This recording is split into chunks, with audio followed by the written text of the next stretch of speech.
Okay, so without a doubt, Blade Runner. And I am specifically picking this one and not the director's cut, because I am a fan of the theatrical release. I know, weird. But I love the voiceover. I hate that they put the unicorn in the director's cut because that's actually footage from Legend. This is definitely in my top. First of all, Nicolas Cage just it slaps in this film. And it's a family movie, right? I love family movies. And she's beautiful. She's amazing. He's got the weird hand, which I love men with handicaps and flaws. And so this movie's right up my alley. Simply for the fact that I've smoked weed with this guy and he is one of the coolest dudes I've ever met. If I could only have three, I would take this one as well. I mean, come on, he invented the zombie genre, George Romero, so gotta have this one. I'm Gabrielle Rosson. I am a writer, director, producer, and Jill of all trades in film, and I am here on the Film Stock Podcast.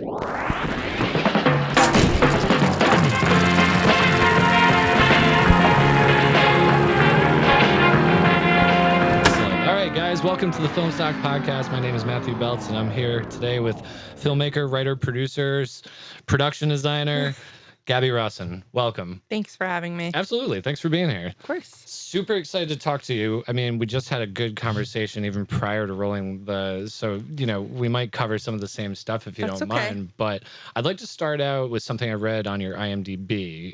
Correct me if this is wrong, but says that you got into filmmaking late in life. Is that true? It's okay to say it. I was 40. Very old. Sure. So where did you come from before that, as opposed, why the late transition into filmmaking? Yeah, so it's interesting because I grew up in California and then Seattle as a teenager and then came out to the East Coast much later in life. Yeah. And so I feel like a cat who's had 9 lives because I've done so many different things. And most of my friends know me as a musician, as a singer. Yeah, you were in a punk rock band? It was acid jazz. Okay. So we would actually play with like punk bands because we were so weird and eclectic sounding. But yeah, that's what I did. Is acid jazz still, is that still a thing? Can we find the music somewhere? Oh yeah, you can. Yeah. The band was called Eyes Like Mars. Okay. And we're on Spotify and pretty much any music thing. You can still buy the album and get a hard copy if you want. But that was what I did. I did that from 16 all the way really technically through my 30s because that was an original band, but how I supported myself was usually through cover bands. Sure. So I did that while I raised my kids. And then, in terms of employment, I never really had like real jobs. It was always like I was a barista and a musician. And then, as I got older and started having kids, I realized I needed to have real jobs. Sure. And so I ended up going back to college at 32 and I went to become, well, at first it was an accountant. And then I want to go longer. I'm going to become a teacher. And then my honors thesis project, I was an English major, so I had written so many papers that I said I refused to write another paper, and I made a film instead. So my honors thesis, the premise of it was, can you create conversations around addiction and recovery through film? Okay. And so I did this semi-autobiographical film about addiction and recovery, and I shot it over 4 days with these incredible people on Cape Cod and put it out and sent it to festival, and that was it. I mean, I was in love. The minute we wrapped, I was like, this is what I want to do for the rest of my life. And did you have any formal training or education in regards to making a film prior to that? No? God, no. No. I was You just kinda figured Googling it out. how to be a director as we're in pre-production for that. I didn't even know what pre-production meant. I just knew these are the things we have to do to get this script from here to there. So I was doing my own production design, my own hiring of crew, and hoping to God they knew what they were doing. And I seem to recall even having like a little meeting to sit down and talk to everyone and go over roles and responsibilities. Because again, this was like new to me. Like, what does a cinematographer do? And what does a first assistant do? And so I had no clue. And the people that you got to be a part of it, did they know more than you? Did they help kind of fill things out?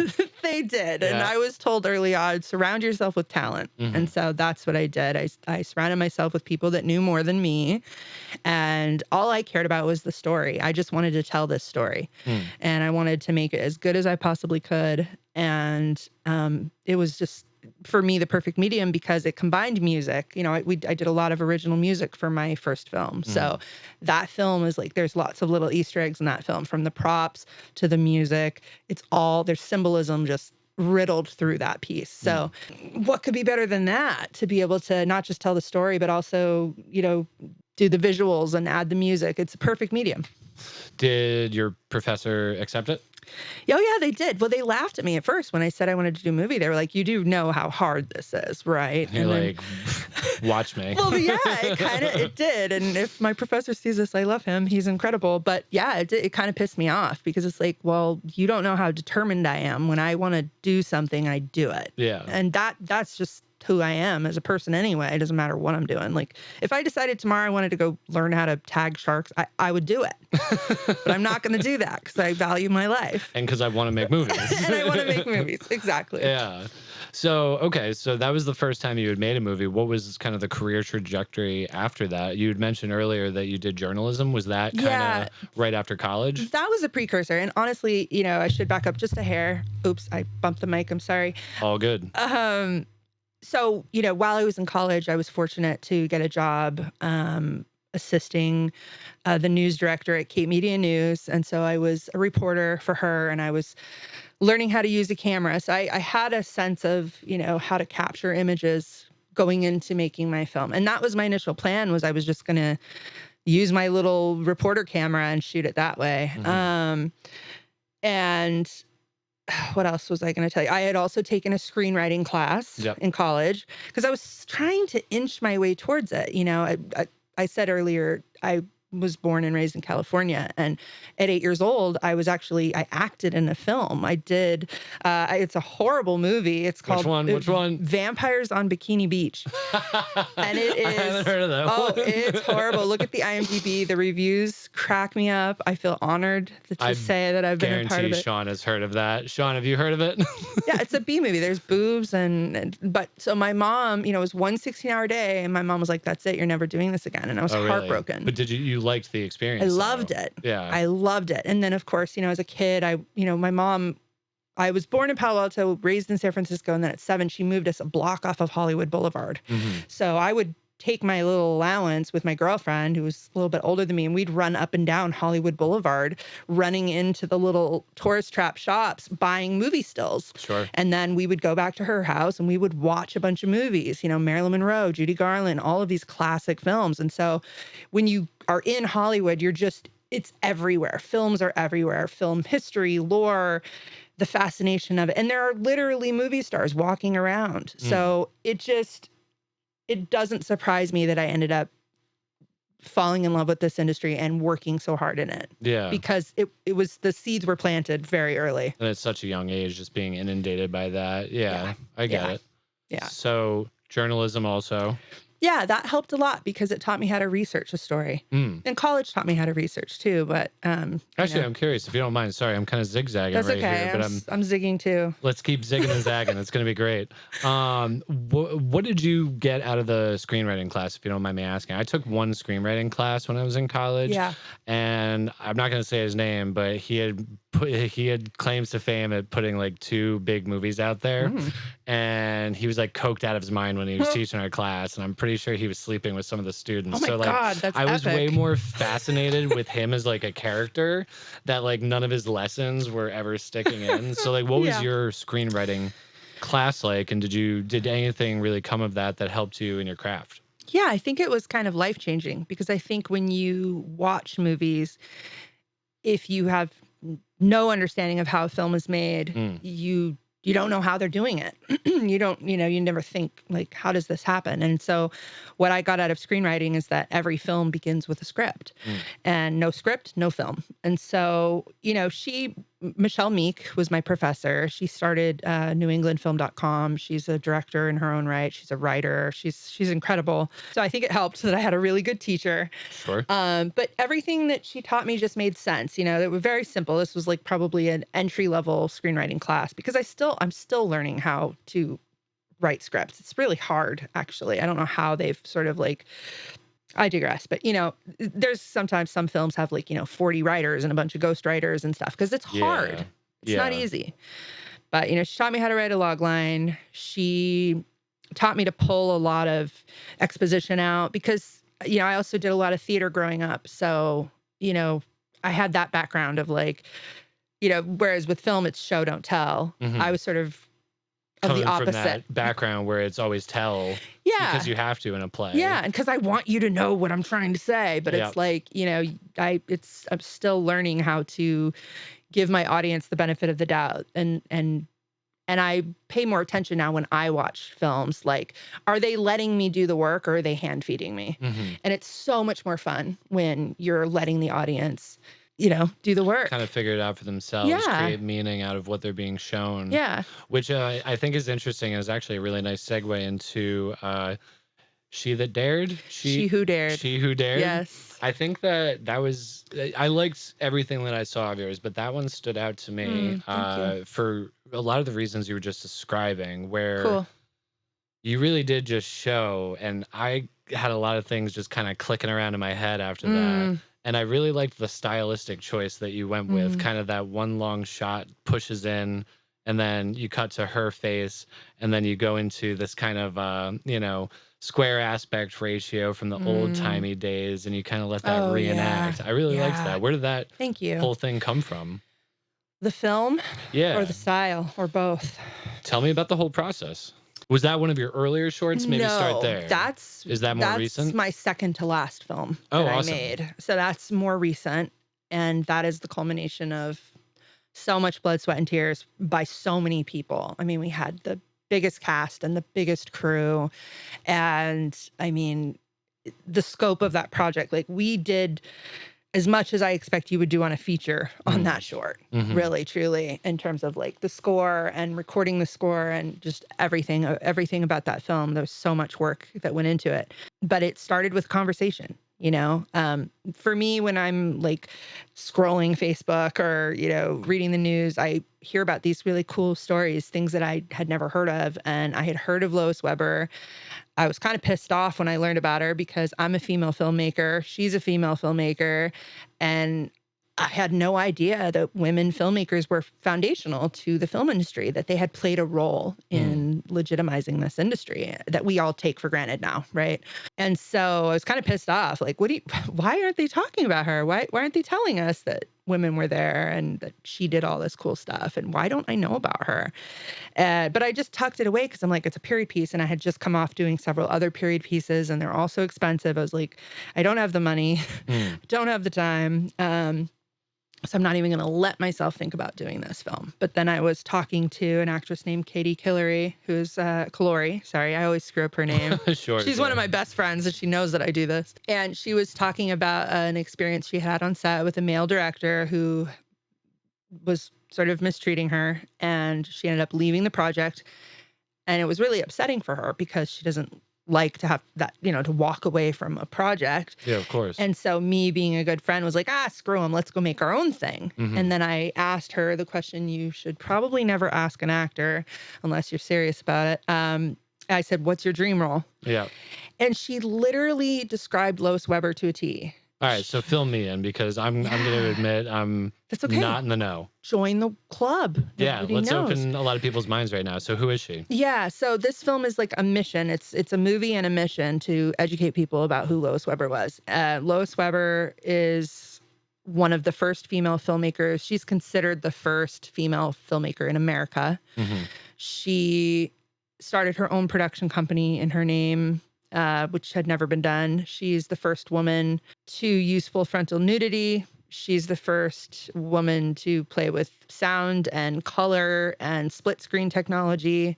She is attributed as being one of the founders of narrative filmmaking, basically, because her films were, they said sort of like sermons almost. She would pull from classic literature. She would pull from the news headlines. She pulled from these sources that I think for her it was very important to legitimize film because at the time that she got into it, which was 1908, it was still very like vaudevillian. It was like, hey, look at the train. Hey, look at the man falling down. Like it was actors and acting and a lot of those newer mediums like film. I mean, imagine being there when the film medium is new. That had to be crazy. But it wasn't taken seriously. So what she was doing was, no, I'm going to tell these really intense stories and I'm going to film it like this. She was like one of the first to film on location. She didn't like the sets. And so she was the highest paid director, man or woman, in 1917. Oh, wow. She was the first celebrity filmmaker. She was so incredibly famous. And I don't even know if I've done a good job of describing all of her accolades, but she was so incredibly famous. And then unfortunately, as the studio system came in and sort of bought everything up and unionized and created these huge conglomerates, they pushed independent filmmakers out. So the way we make film as independents now is how it used to be done. Sure. You got your investors, you got your cast and crew. The director had full autonomy over their project. It wasn't the producers telling them, who they had to cast and how long and date. You know how it is now. Where why do we have director's cuts? Because the first cut was the producer got to decide how you're filming. The producers, the studio, the people who don't have their finger on the pulse. The people who are more concerned with the money and the final, the dividends, basically. Yeah. So she was there in the beginning when it was very much a new art form. She was making her art and everybody loved it. And then the studio system came in and she got pushed out, as did a lot of people. But she sort of got erased from the history books. And I mean, it matters to women filmmakers because we still have gender inequality in the industry to a pretty severe degree. There are actually more women in film than men, but men outnumber women in positions of power 4-1. Oh, yeah? I didn't know that. Yeah, so only 11% of the top 100 grossing films last year were made by women. 10%? 11. 11? But that's down from 14 the year before. And, they sort of do this virtue signaling every few years, like, we're gonna give more opportunities to women, but then they don't follow through. Sure. And so it's really hard. And I have felt this, like I'm extremely qualified to direct and do all of these things. I know all the language. I know how to storyboard. I know how to do a shot list. I know the language, and I know what I want. And I'm a woman who's not afraid to lead. And my leadership style is usually through empowerment, but I also know what I want. So I know I'm qualified, but the opportunities, I get passed over all the time for these huge opportunities. And I don't want to say, it's because I'm a woman, but I think that there is this deep-seated feeling. I mean, it's the same reason they don't want a woman as president. They're afraid that on our period, we're going to blow up the world. You're going to have one bad PMS and boom, we're all dead, right? Because there's this sort of feeling that either women are not capable or we're too fragile or people won't want to listen to us or, so it's really, it's hard to pinpoint because nobody's going to admit it. Sure. But I really think it's real and the data supports it. And so I made that film because I wanted to, I almost draw wanted attention to the conversation. Yeah. Kind of point out what's been erased and where we are all these years later. Yeah. I've talked to women who said they'd taken films, they went to film school and only one person remembers having a lesson on her.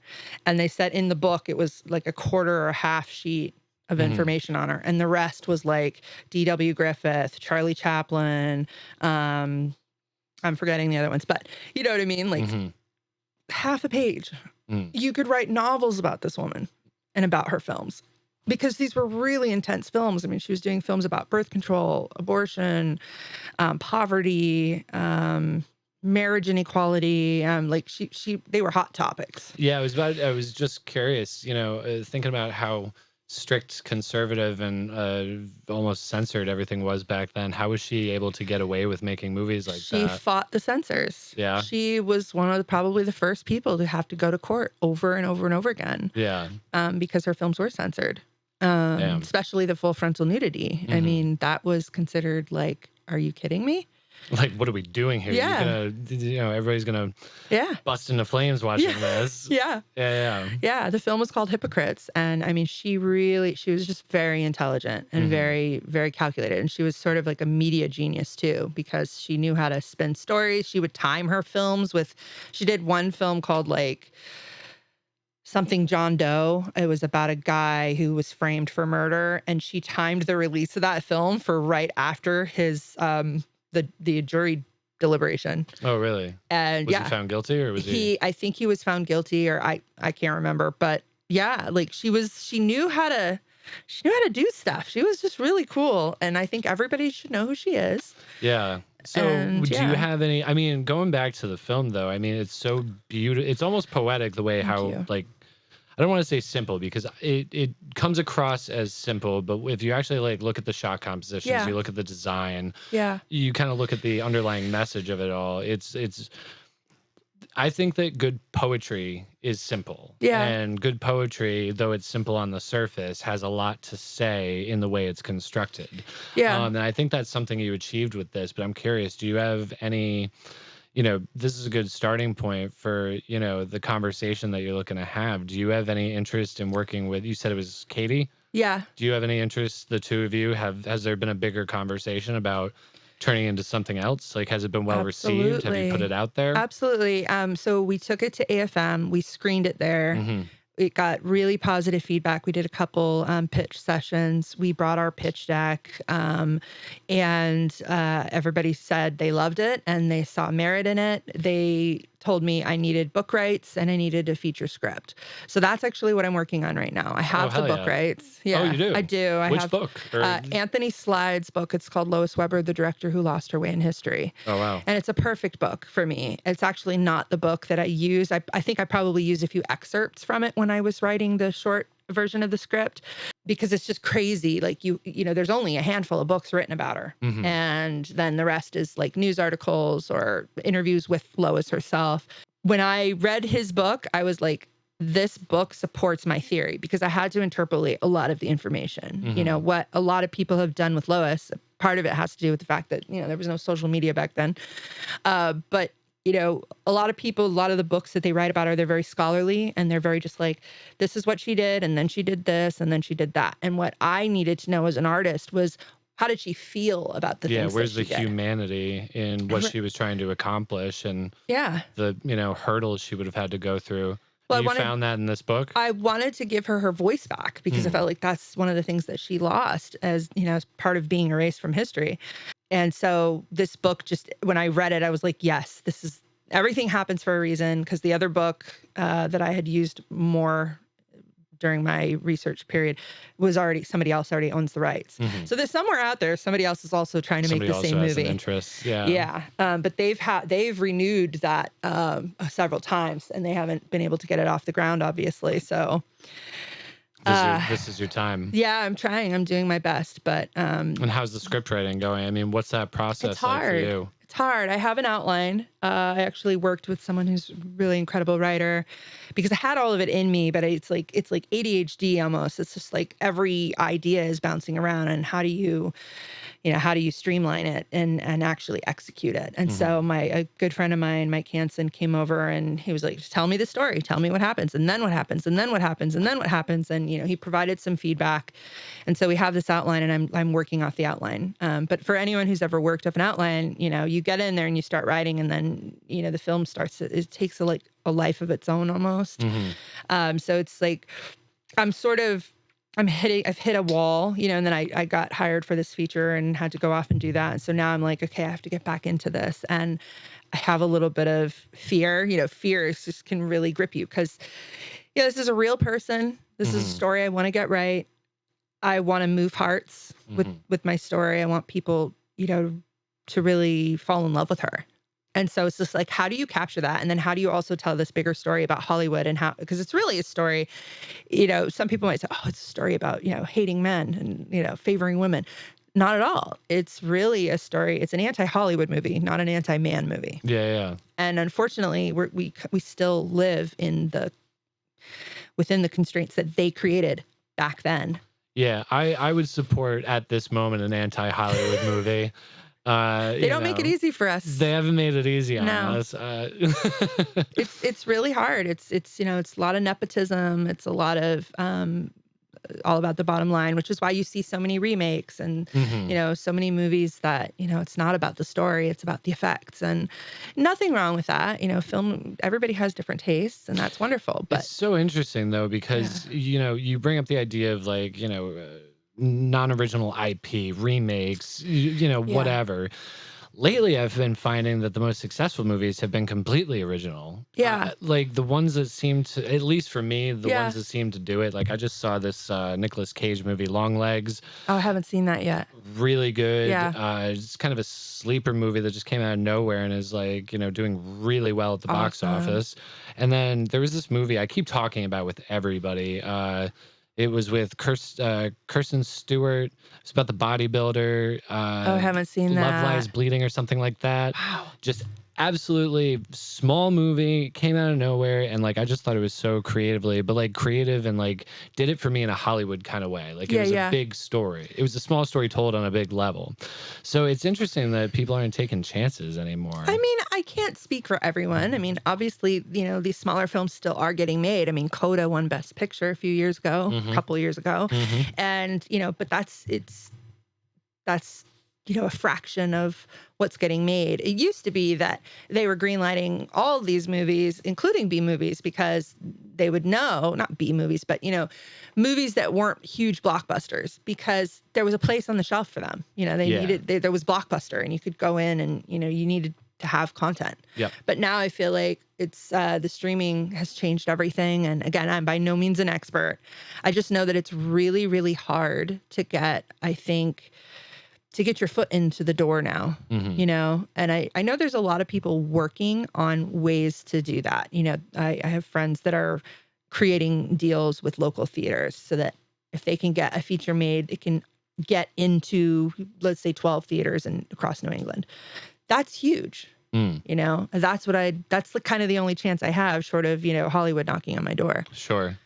Well, that's, that seems to be a consistent theme that we've been talking about with all of our guests, is figuring out a way, because right now it seems to me like the old Hollywood model is just in shambles and it's struggling to figure out what the fuck it wants to be. Yeah. And right now, talking with all these independent filmmakers, they all seem to be just experimenting with how to get their projects out there. We had this one filmmaker, friend of ours, Shawn.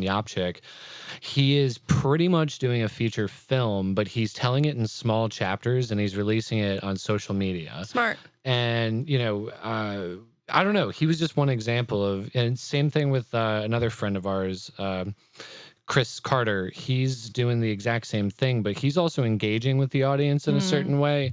It's a little bit different. So he'll release, kind of, he's making the whole movie himself and it looks phenomenal, but he'll release just kind of a scene, and then he'll also engage with the audience and kind of show the behind the scenes of how he went about it. That. So he's experimenting with it. And I like the idea that you brought up of your friends kind of like teaming up with local theaters. If we get this financed, do we have a home to show it? Exactly. Because it's all about getting eyeballs on your work. Yeah. That's really all I'm concerned with. I don't care about fame or fortune.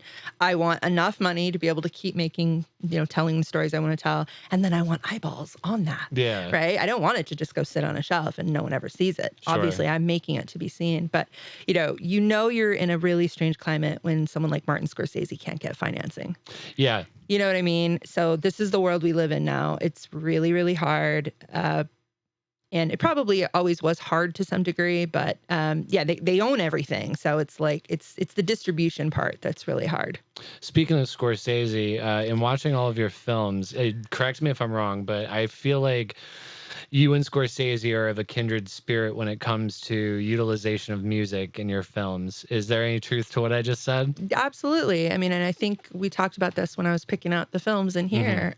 Music is a huge part of every story. It's I took a humanities class and I did a final project where I took the exact same 30-second clip and I put 4 different soundtracks. And all it was the water going in and out at the beach. That's it. That was the clip. But you put a horror soundtrack and it feels ominous and it feels scary. You put a fun, happy soundtrack and it feels like summertime. So music is completely instrumental to the tone of a film. And yeah, I mean, he's one of my influences for sure. Maybe not as some much as some other people I know. But yeah, I would say it's everything. Can I ask you about your use of music in your film Salvation? Yeah. So Salvation was interesting because I don't know the title tracks, but at the beginning, kind of when you're in the room with your main actor Chris, you've got a very jazz sounding kind of like light pop, but then you break into like something a little bit more kind of hip hop or It like was reggae. Yeah. What was the thought process there? I got a lot of heat for that, honestly. I didn't think it was a problem. I'm not giving you heat. Let me just be clear. I just thought it was a cool choice because like you've got this, I don't know. Was it like the 30s or like what was the time period where you were going 50s for? period piece. 50s. And the score was written by Ian Roshkin, who also did the score for She Who Dared and did the recent score for Monstro. And he's incredible, and I try to work with him every chance I can get. And we did music. We were in the acid jazz band together. Oh, hell yeah. So we have a long relationship musically. Probably a good, easy shorthand too. Yeah, absolutely. Well, I trust him implicitly, and he did the orchestra for Salvation. The Brain Freeze was written by a reggae artist named Sened. Okay. And I was pulling from the Quentin Tarantino, Sofia Coppola playbook on that. One of my favorite movies is Marie Antoinette by Sofia Coppola, and that whole soundtrack is 80s. Yeah. And so I love that juxtaposition of eras. It's sort of, for me, it's like taking the past and showing you how relevant the past really is, or how similar you are to these people. That's kind of how I interpret that when I see a soundtrack that's really modern with like a period piece. Like, this is so random, but even Bridgerton, it's all like orchestra music, but they're doing like modern covers. Yeah. And I get why they're doing that, because they're trying to make a connection with the audience that's watching it, right? Because we recognize those songs and it makes us feel like, okay, yeah, that's 100 years ago, but those people are really just like us. Yeah, they're going through the same, same things that we deal with on a day-to-day basis. So yeah, I mean, I got a lot of heat for that. A lot of people are like, would have been better if she just would have just done a straight period piece. But I'm like, well, you must not like watch a lot of movies where people experiment with soundtracks. I do, and I'm having fun here. So let me do what I want to do, please. Yeah. Back off. Yeah, just enjoy it or change the channel. And that movie in particular, Salvation, what is Fink? Because it was Rat. It was based off of Fink by Chris Salvi. Yes. So so when I first met him, I was going to cast him in something I was working on, and that was taking a little too long. And Chris is a very impatient person in the sense that he never stops creating. And so he starts sending me scripts, because he knows I want to make something. And I'm like, sort of like, no, I don't only make things I write, is kind of how I typically do stuff. Yeah. But because it's just easier for me to tell that story from a visual standpoint. But long story short, he sends me this script and I was like, ugh, I hate this. But then I couldn't get it out of my mind. And I hated it because it was about best friends, and it was about a best friend having to kill his other friend. And like, that's just horrific to me. So I messaged him back and I said, all right, I can't get this story out of my head. So I know I want to make this movie, but you have to let me put my spin on it. I want to rewrite some of the dialogue, and I want to set it in the 1950s. And he was like, okay, sure, just do whatever, because he just wanted to be in another movie. Let's just make something. Yeah, exactly. He didn't care. But so that's how Salvation came about. And that was also really kind of the beginning of our working relationship. And then, from there we made, which is pretty so extensive at this point. Yeah. You guys, I mean, think looking at your IMDb, like the past 4 years have been wild for you guys in terms of like your output. Yes. Like, I think you put out double, triple what, a lot of other people would do in the same amount of time. I don't know, but it's I'm kind of like Chris, that I don't ever stop. Even when I try to stop, it just finds me again. Yeah. But I try to only tell stories that really demand to be told. Sure. Like Monstro, my recent picture, that was the story that it was very similar to She Who Dared. I had come across the story of Julia Pastrana, the Victorian ape woman, bearded lady. And I read some stuff about her husband embalming her after she died and touring her dead body around and the dead body of their child. Jesus. And I was like, he's a creep. And wait, that happened. That really happened, Oh my God. 1850s. Holy and shit. yeah, she was like the first circus freak, really. And what was her name? Julia Pastrana. Julia Pastrana. Yep, Google her. She's Okay. got an incredible story, a sad story. Her body was finally laid to rest. Her taxidermied body was stored for the last couple hundred years, and finally, actually, she got a burial. But her son, her dead baby, like got eaten by wild dogs that like broke into the museum. So her baby doesn't have a resting place, but she is buried back in Mexico where she was born. And fascinating story. So, but just like She Who Dared, I said, in the future. Yeah. And the future is now. And then I went through like this like quasi breakup, and I was like, I have to tell this story right now. Yeah. And I have to play this girl. For me, film is very therapeutic. And I think for me, it'll always be that way because my first film was very therapeutic because Sure. it was semi-autobiographical. So every project, it's a story, sure, and I hope the audience takes whatever they want from it. But for me, it's deeply personal. I'm choosing to tell that story for a reason, and I'm getting more out of it than probably anybody else.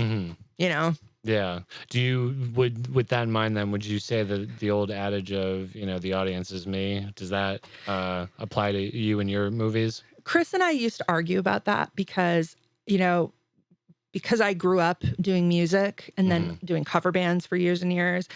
I've always taken the approach of when you're performing, when you're creating art, it's an act of service. I'm here to entertain you. I'm here to make you happy. I'm here to make you feel something.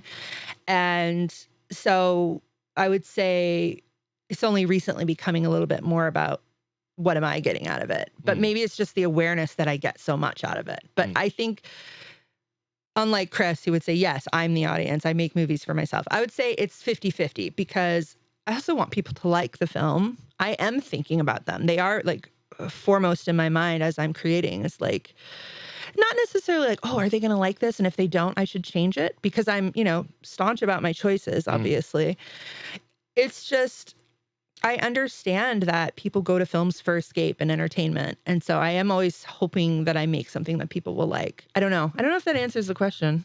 No, I get it. I kind of have this debate back and forth with myself and with my producing partners, where I probably selfishly take the path of, no, like, I want to make the movie that I want to see. Like, I don't really care who sees it. I don't really care how it's received.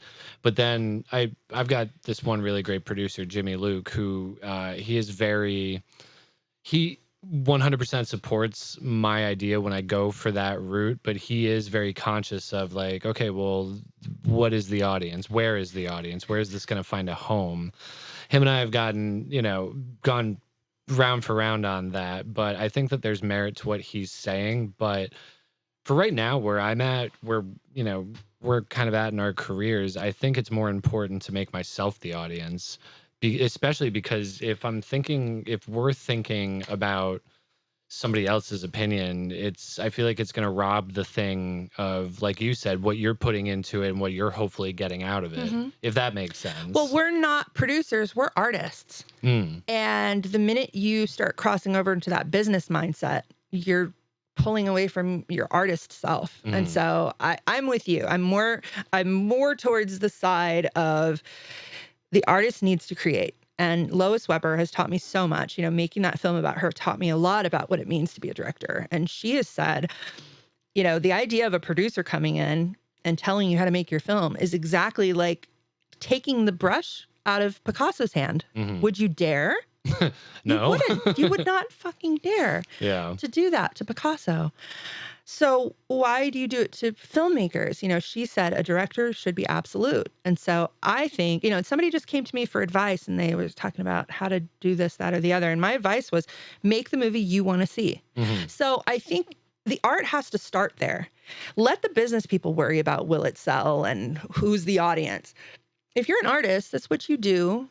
And that is what gives you life and makes you want to keep doing it. I think if you start going too far into who's going to like this, then you're gonna ruin it. You're gonna ruin the spirit of it. You're going to lose your passion for it. Absolutely. So, and I think that's, I mean, every time I feel like giving up, it's not because I don't enjoy making the art. It's because I'm like, how the hell am I going to continue to finance this? Mm-hmm. How the hell am I going to get more eyeballs on this? It's just, that's the part that's daunting. And I think you should care what the audience thinks, but I don't think you should, that's not where the passion or the story should start. I think that would be a mistake. So keep doing you, and I'm going to keep doing me. And anytime somebody says otherwise, I'm going to be like, Gabby says to keep doing me, so you can fuck right off. Well, I mean, like, let's look at it this way. Like, it's a crap shot of actually, quote unquote, making it, right? So at the end of my life, I want to look back and be proud of my work. Yeah. It's not going to be like, oh, I'm so proud that I made a bunch of money that I can't take with me when I die. Yeah. It's going to be like, did I tell this? At least I got to get what's inside of me out and bring this thing to life. Yeah. Did I tell the stories I wanted to tell? Speaking of bringing things to life, your set designs are pretty fucking elaborate, in the best way possible. So yes. Thank you. I also want to kind of tie this into budget. Like you can go into this as much as you want or as little, but they look pretty high, production value. Like, was there a lot of money that went into that? Was this more just kind of taking your time and sourcing what you could? Like, how do you as the artist go about the budget side of it when it comes to creating the world? My house has turned into a prop house.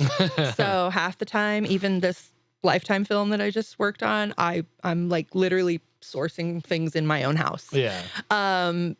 So that helps lower costs. But I mean, the best way to answer it is just balling on a budget, thrifting. There's prop warehouses. There's Westermans in shout out to Westermans. Westers. Love them. Westermans. Westerman. Dan Diaz, my man. He's incredible. Yeah. He's a huge supporter of all local talent. Westermans is probably like the one-stop shop for any local filmmaker who needs help.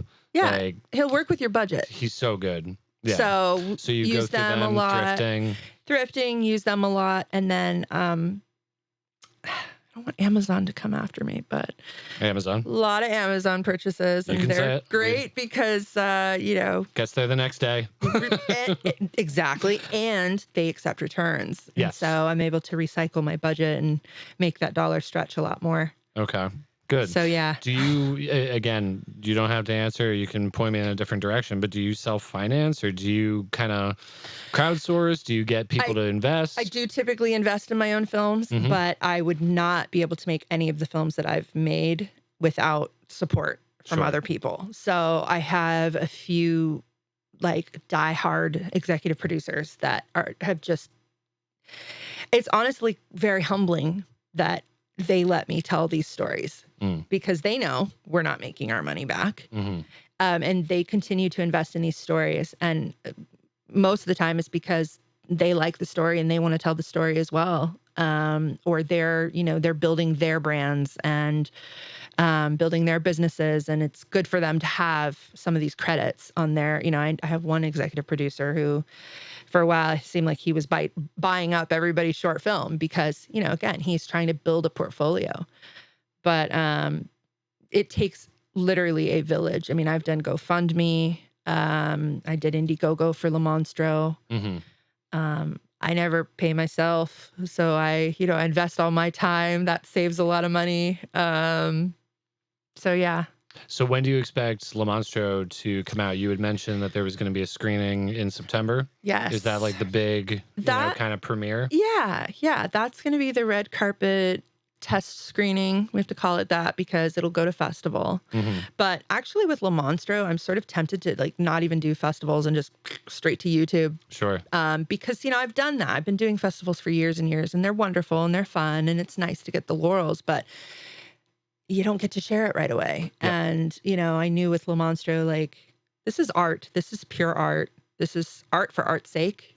And so there's a part of me that just wants to get it out there right away. But yes, September 8th, we're having Summer Dance at the Arlington Regent Theater. And it's apparently holds like 500 people. We're hoping it'll sell out or, at least be a packed event. And we have 7 short films and proof of concepts screening that day, all of which have never been seen anywhere. So Hell yeah. it's like 7 premieres in one. Wow. Wait, are they all your films or are they different filmmakers? No. It's me. It's Chris Salvi. It's Rob Levinson. It's Michael Gonza. It's Sam Cohen. It's Mark Meager in his directorial debut. And it's Chris Esper. Hell yeah. So it's some of them are from Rhode Island. Some of them are from Massachusetts. And I hope we have Ben Heald was my DP on the Monstro. Oh, get out. Yeah. I've yeah. worked, not on my own personal films, but I've worked with Ben in the industry for years. He's a great guy, very talented. He's incredible. He's talented and he's kind. And the people that work with him absolutely adore him. Yeah. And that was really evident because he was my DP for Le Monstro and he brought his whole team with him. Yep. And they were A-list professional Well, talent. based on what I've seen, the cinematography looks fantastic. It's beautiful. What was the filming process like? How long did it last? So that was a 1-day shoot. That was it? That was a 1-day shoot. It was a 5 or 6 page script. You were quick. Again, it was about the money. I mean, just the location alone. We had it for a day and a half and it cost me $3,500. Oh my God, where'd you film? At Bridgewater State University at Horace Mann Theater. Okay. On their campus. And it was like almost $2,000 a day. Now, was the choice to film there, was that out of... did you like the look of it, or was there some convenience factor? There was a lot of convenience factors. It was also we were running out of time. Mm-hmm. We knew when we wanted to shoot, and it's sort of like getting everything to just line up perfectly. It's like we would find one place, and they either wanted $9,000 for 2 days, or there was one place that wanted $2,000, but they couldn't do it on these days, and so and we needed a specific location. There was really one particular shot. It's kind of embarrassing, but like one particular shot but basically cost me $3,500. Because I needed depth of field on that stage. I wanted that shot where the camera follows her as she's coming out. And so I needed a theater and then I needed a dressing room. And I couldn't find a location that had both. So we ended up seeing this location and realizing that we could build the dressing room on the stage. So we literally cornered off part of the stage. So we just sort of kind of, and then like you could load the gear in right there. And so we're just like, let's just pull the trigger, pay the money, and know that we have it. Sure. And we used the first night just to load in, go over blocking, final blocking, and then because there were still little tweaks to the script happening. You were saying that it was changing up until filming and then even during the edit? Yeah, very subtly. And only because, again, the location dictated some of the blocking, which dictated some of the action, which, and I was also working with an actor and I wasn't quite sure how intimate we were going to get with the part and with the character, whether or not there would be kissing or not. I'm very sensitive to that kind of stuff. I don't want to Sure. I wouldn't be like, no, we're kissing, motherfucker. No, it's just like, so I wanted to see his level of comfort with that. And so it just, and then, getting it into the editing suite, it was like, okay, these lines are not working. And so, as hard as it is to sometimes like cut your child, it's like, you got to pull out what's not working when you see that it's not working. Did you find that it was for the better though? Oh my gosh, so much for the better. I still, even to this day, have a really hard time with exposition. It's like, I will tell you things that the characters are thinking because I think that the audience needs to know that. But then it's like, and I've done this before. It's like, I'd rather have too much and then be able to edit it down and post. We did this with She Who Dared too. There were several lines that I ended up cutting for the festival screening. Including my own daughter. My poor daughter got her line cut. So, I mean, but that just tells you like how, passionate I am to like get it right. And even if it means cutting your own beautiful daughter out of this film, really, it's just sometimes I can't see that something's not working until I literally see it. So that's just kind of how it is. I get that. There's this, our first short film that we did back in 2020. It was called Death March. It was about 2 World War II, prisoner and a soldier, and one's got to execute the other. And the whole time, Alex Ace was my editor, and he's like, "Belty boy, we gotta cut this down. We gotta cut this way down." And I'm like, "No, it's called Death March. It's got to be long." And I was unrelenting, and we landed at like I think it's 27 minutes. Oof. It's really beautifully shot. There's so much to love about it. Yeah.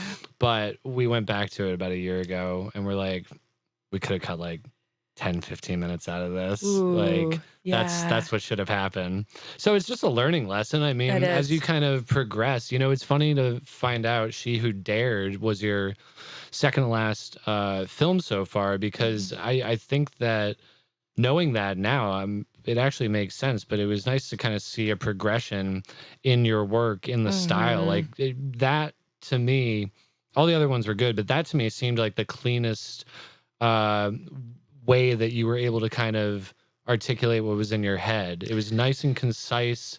You know, the design seemed very, you know, purposeful. Yeah. So like killing your babies in that one, I feel like, you know, it did exactly what you wanted it to do. Yeah, we only shaved off about 3 minutes. Oh, really? So, yeah. It's only like 2.5 minutes though, right? Are we talking about the same one? Oh, you're talking about the micro short. Yeah. Oh, I'm sorry. We've been on different pages this whole time. That's okay. That's okay. Same concept though, right? Same story, but that was we made the micro short as the pitch film to try to raise the funding for the short. And now we're trying to use the short to raise money for the feature, basically. Oh, get out of here. So it's been a real process. I need to send you, I thought I sent you guys the She Who Dared, the long one. The one you guys have would be the festival cut, and it's about 23 minutes. And it's infinitely better than the micro short. So if you enjoyed the micro short, be prepared to have your mind blown. No, I really did. This makes a lot of sense. Okay. No, I thought that the micro short was really well done. I thought, but you described maybe you saw the trailer, because I thought you described the shot where they come up to her, the winding shot, and then it's a wide shot with two people in the frame. He's laying down. Yeah. She's That's the micro short. That's the micro. Wait till you see the longer short. It is. Then you'll really see a progression. Because, cool. Yeah, because that was, how funny. Yeah. No, that's hilarious. Like, now that I know. Talking about how much work it is, and you're like, it's only 2 minutes long. No, I should have picked up on that earlier. That's okay. But everything, I thought we were very much on the same page. No, because I really think that even just as the micro short, with all the context I now have, I don't know. There's something, that's what I was getting at when I said like short, simple, poetic, but a lot felt like it was said in that amount of time. Well, I mean, and I thought you were referring to my directing, which is okay too, because, you know, I do tend to, you know, God, did you see that film, Asteroid City? Did you see that one? I don't think so. I don't know. With Wes Anderson? Yep. Yeah, I didn't see that yet. Oh boy, his directing gives me anxiety because Why? because it's so much movement.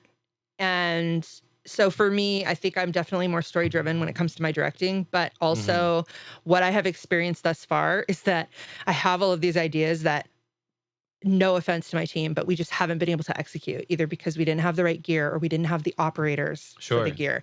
So there's lots of, I'm always trying to try new things with my directing. You know, I'm trying to go beyond coverage, right? But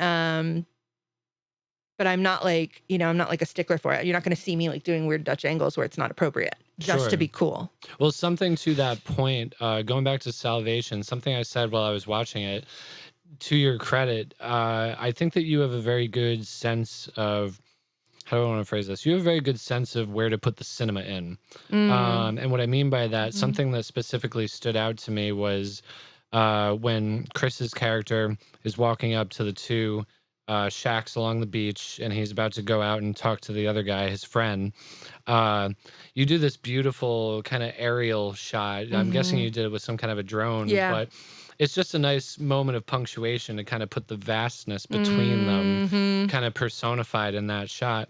And then it was also nice to see later when they're leaving the diner, you have another drone shot that takes them away on the car. Yeah.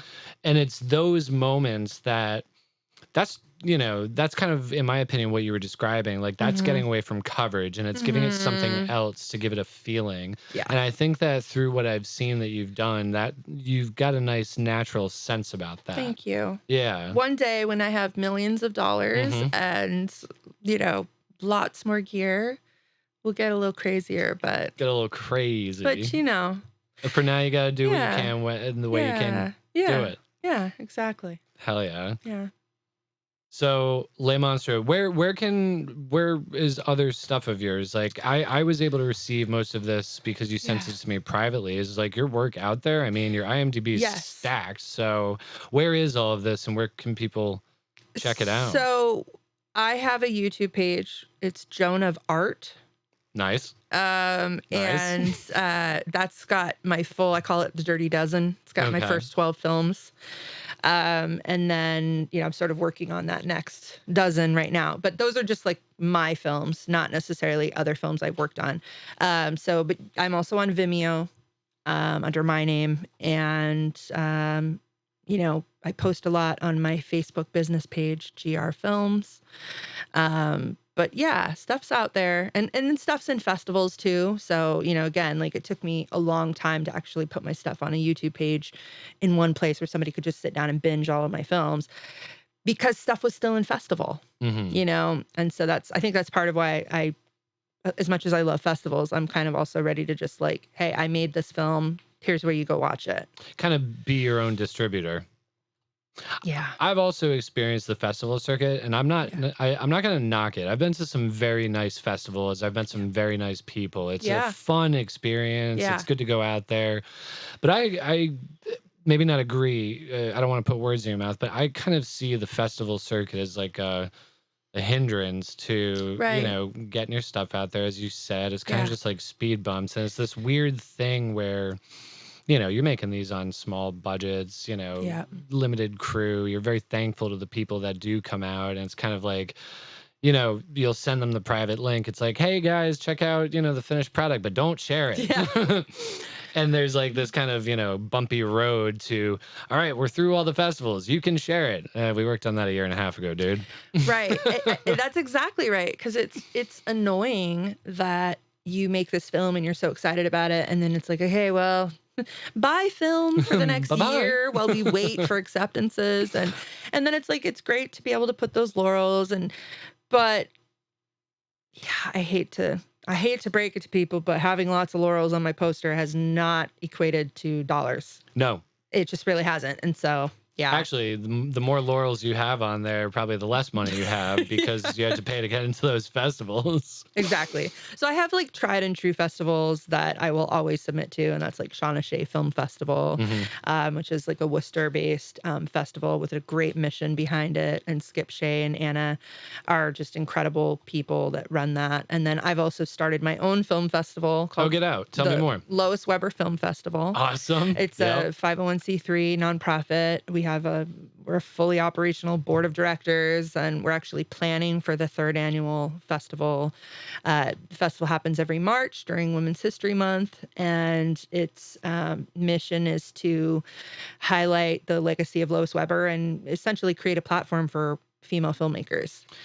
So you turned 40 and just kicked the door in for your next career. I went crazy. You're basically. like, no, I'm going fucking balls to the wall here. Yeah. That's awesome. So I know that Lois Weber, but like, and growing up, near Hollywood and whatnot, between those gap years, did you still maintain like that same level of interest in the film industry, or is that something that kind of got reignited? No, I've always loved movies. Yep.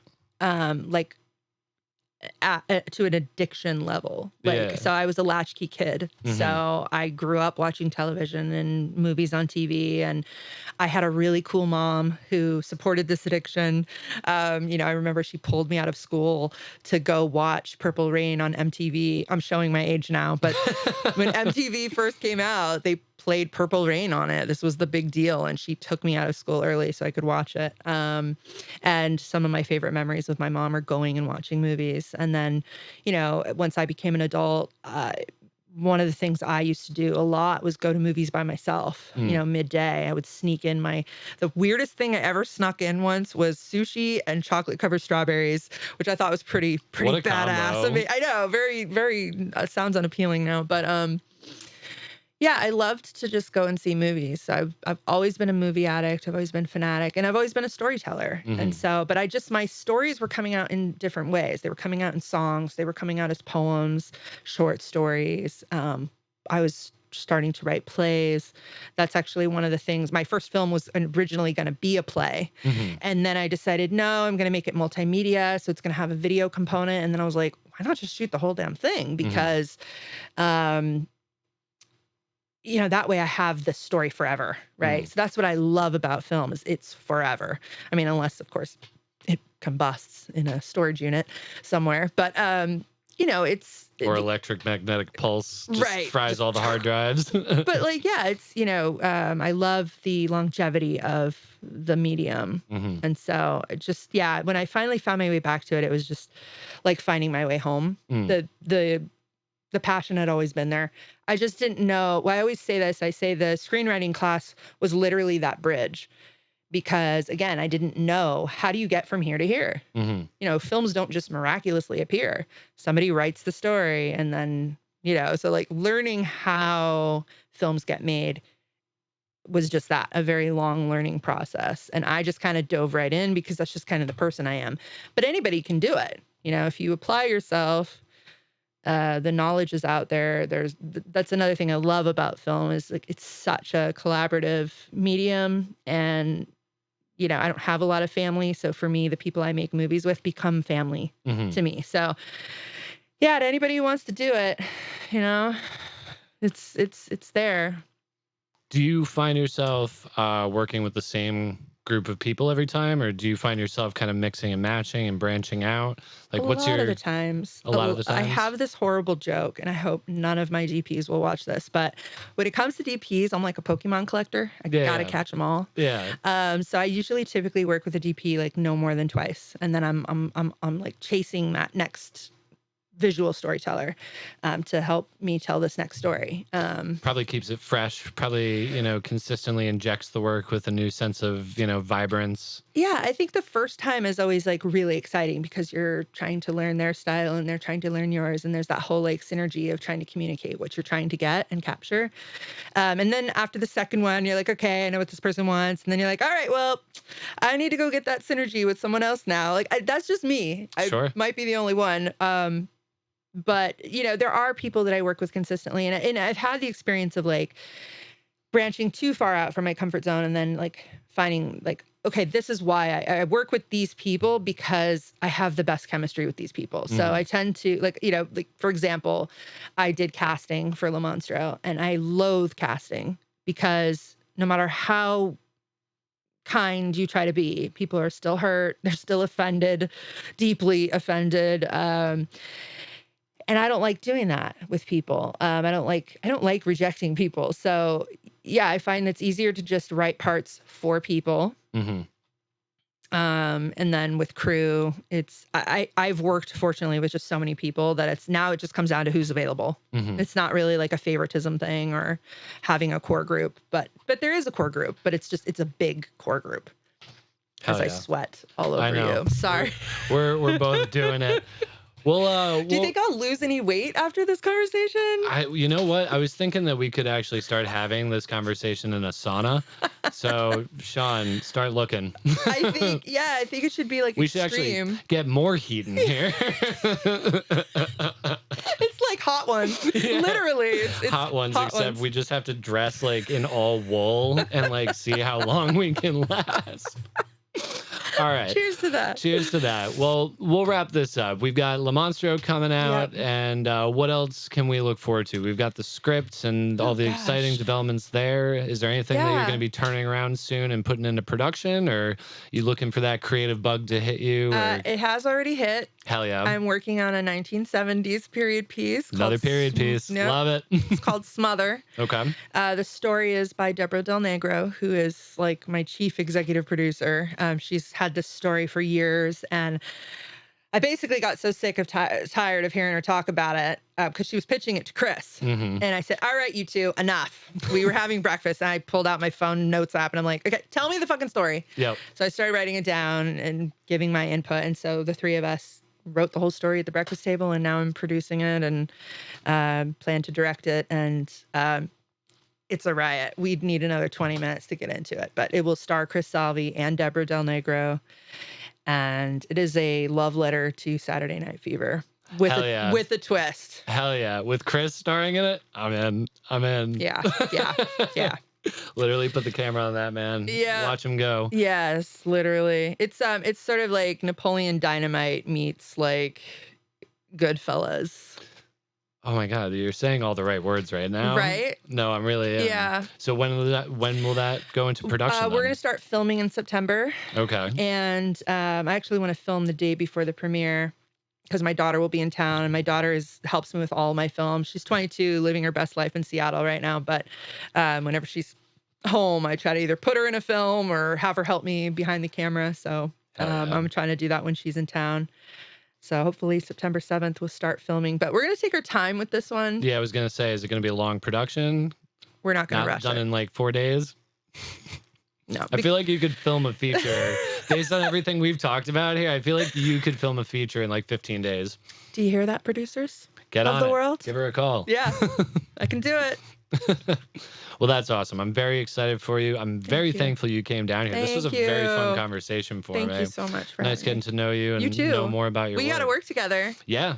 Yeah. Well, actually, a good way to end this. A lot of the reason that we started this podcast, not only to give a platform to, local filmmakers like yourself, but a large reason I wanted to do it is because I had actually fallen out of love with filmmaking. Oh. We had gone on like a 5 short run, and it just took everything out of me. So having these conversations with people like yourself is really, kind of invigorating, and it kind of gets me feeling excited about the industry and, get my artistic self back out there. Yes.